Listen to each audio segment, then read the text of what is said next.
할렐루야 토리입니다. 오늘은 2024년 4월 29일 월요일 새벽입니다. 오늘은 어제 주일 말씀 키워드 일의 결국을 알아라 행한 대로 되고 받는다 내게 배워라 라는 말씀을 상고하고 새벽 말씀을 짧게 상고하도록 하겠습니다. 저는 그제 명지학교 입학식에 참여했는데요. 인상적인 말씀은 아이들이 수업을 할 때 항상 하나님의 생각과 지혜를 주세요 라는 구호를 외치고 시작을 한다고 합니다. 하나님의 사람이 되게끔 키우는 교육 프로그램인데요. 그 자체가 어마어마한 교육이구나 라는 생각이 들었습니다. 우리는 세상의 엘리트를 키우는 것이 아니라 하나님의 엘리트를 키우는 것이구나 라는 생각을 하게 되었고요. 오늘 말씀, 어제 주일 말씀의 핵심 부분도 결국은 우리가 하나님의 엘리트, 하나님의 사람을 제대로 키워내야 되고 저희들이 그런 사람이 되어야 되지 않을까.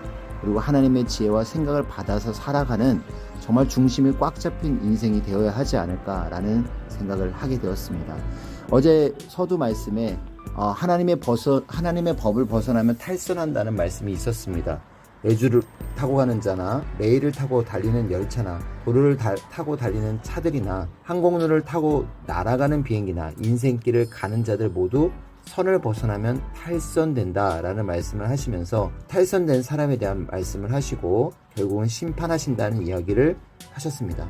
아기는 옥토바스의 잡초 같고 야수 같아서 주인이 농부를 보내서 잡초를 모두 뽑아 불사르고 야수들은 사냥꾼을 보내서 모두 잡아다 의인들이 잔치하게 한다 하셨습니다. 이 말씀이 인상적으로 들렸고요. 저희들 가운데도 육에서 그들의 삶이 허무하게 끝난다는 것, 그 행한 대로 자기 육이 모두 받고 영은 영원히 그 대가를 기간없이 세세토록 받는다라는 것을 인상적으로 듣고 우리가 꼭 명심해야겠구나 라는 생각을 하게 되었습니다. 영과 육을 구원한 자가 가장 성공한 자다라는 말씀도 하셨는데요. 절대 하나님이 보낸 자를 통해 전해주는 말씀을 믿고 행하며 다시 온 예수의 목적을 전해주니 알고 맡고 행하면서 그 뜻을 쫓아야 된다라고 하셨습니다. 저희들은 그런 인생이기 때문에 가장 성공한 인생이라는 말씀을 하셨죠. 영혼육을 성공한 자, 최고로 성공한 자고 세상에서 영원히 성공한 자라고 하셨습니다.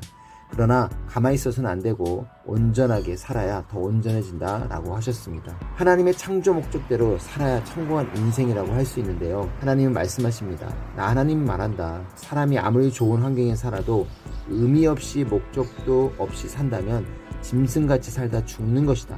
의미와 목적은 전능자 하나님이 사람을 창조한 그 목적이다. 그 보낸 구원자를 통해 전능자의 창조 목적을 듣고 행하며 사는 것이다 라고 하셨고요. 그래야 구원받고 축복받고 희로애락을 누리고 육신, 삶의 의미를 알고 육신일생, 영은 영원토록 누리며 살 수 있다라고 하셨습니다. 저희들이 함정에서 살려졌고요. 물에 떠내려가다가 구해졌고요. 화재가 났을 때 불 속에서 구해졌습니다. 그런 축복을 받은 저희들, 이 구원이 얼마나 큰지 크게 느끼는 저희들이 되어야 하겠습니다.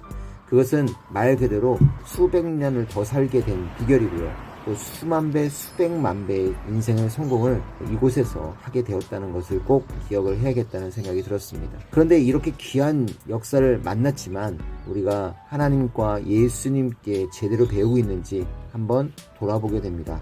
하나님의 지혜를 받아 행하면 수백 년, 수십 년 더 일한격이 되고 한없이 산격이 된다라고 하셨는데 새 시대의 삶을 산 우리들은 그런 인생을 살아야 할 것입니다. 개미가 사람의 계획을 아예 모르듯 구시대 사람들은 새 시대 사람과 하나님이 보낸 자가 하는 일을 모릅니다. 우리는 지혜를 받았고 새 시대 역사를 알고 살아가는 인생들입니다. 바로 새 시대에 눈을 뜨고 살아가는 자들이 되었습니다. 소경이 아니죠. 그래서 저희들이 더욱더 이곳에서 자부심을 누리고 또한 생명의 씨, 복음의 씨를 뿌리면서 살아야 하겠습니다. 그런데 복음의 씨를 뿌리는데 아무 곳에 뿌려서는 안 된다는 얘기를 하셨습니다. 전도를 해도 그 생명이 오히려 해를 끼치는 생명이 온다고 하셨으니 돌밭, 길바닥밭, 가시밭 같은 마음에 시대 복음을 전하면 성공하지 못하니까 잘 흠없는 생명들을 만나서 확인하고 또 확인해서 말씀을 전해 주어라 하셨습니다. 그 말씀 꼭 명심해야겠고요. 얼명둥이 나무와 돌도 제일 좋은 것을 골라서 사다 심은 것이고 강하고 크고 좋은 돌로만 쌓았다라고 하셨는데요. 하나님도 이때에 맞는 생명, 정말 실속이 있는 생명이라고 하셨습니다. 이젠 숫자보다 실속이다 하셨고요. 우리가 꼭 기억해야 할 것은 이 시대에 2000년 전 오시고자 했던 예수님은 지금 오신다면 바로 예수님이 재림주입니다. 그리고 예수님은 영으로 오신다는 것을 꼭 알고 그를 맞은 자 바로 신부격이라는 것도 우리가 꼭 알고 있어야겠죠. 엘리야가 온다고 했지만 메시아가 오기 전에 결국은 세례 요한으로 나타났죠. 엘리야의 영이 세례 요한을 쓰고 역사를 이뤘던 것처럼 지금도 이 시대도 마찬가지라는 것을 우리는 꼭 잘 가르쳐 줘야겠습니다. 우리가 제대로 배웠다면 몇 번씩 3번, 4번, 5번 이 말씀을 읽고 습득하고 완전히 마스터해서 증거할 수 있는 저희들이 되어야겠다라는 생각을 하게 됩니다.